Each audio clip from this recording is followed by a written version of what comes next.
Hi, today I want to share a little bit about some of the buzzwords we're hearing around AI, in particular how it relates to output and ChatGPT. I just feel like this helps with understanding how AI, in particular large language models, work in the content outputs, essentially. So if you think of AI like one of those Russian dolls, that you pull apart and they get smaller and smaller on the inside, it's essentially how AI works. So if you look, there's an overarching artificial intelligence that sits here, AI, and underneath AI is a thing called machine learning.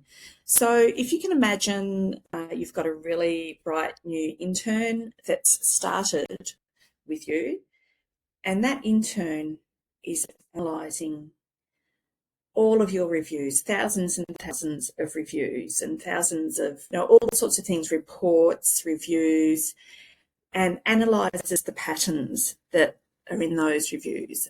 And at the end, it can predict the most likely time you're going to get a negative review and a positive review.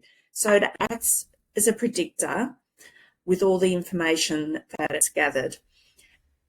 The next section here is generative AI. So think of the term generative. It does machine learning, but what it does is with all of that knowledge it's collected, it generates some sort of an output. And we're seeing this, for example, in relation to text, of course. We're seeing it with music, art, a whole range of outputs that generative AI can give us. Then we have down here the large language model. You've probably heard the term large language model, LLMs, again, floating around.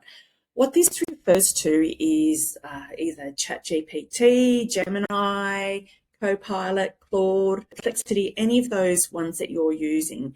Now, what it does is it takes all the information out of everywhere. You've probably heard of training data. It takes information from the internet, from books, billions and billions of words, analyzes the data, finds pattern in the data, and it's a game of statistics. It wants to find the most likely next word. It predicts the most likely next word, and that is what determines the output that you get. So if you imagine it going round and round and round, back in the old day, it was sort of a complex, more of a complex situation because we had hallucinations. We still do to an extent, but every day these systems become more and more predictable, efficient, they're faster. So what we're seeing in these LLMs, so ChatGPT, is that it's a circle of learning. It's learning the buzzwords, it's learning what's on the internet. And for example, in the travel industry, where it learns from all verticals, so river cruising, touring, accommodation, it's learning the most likely next words. So the more we use these words, the more it affirms that these are the words to use. And it just goes around and round and round. So what I want you to do is park this and think about that's how it works in context to moving forward here and everything that you do, because this signifies why we need human intervention. Because the more AI generates, the more the large language models generate, the more it sounds the same, because we're reaffirming, we're kind of feeding itself. And humans need to be in the mix more than ever.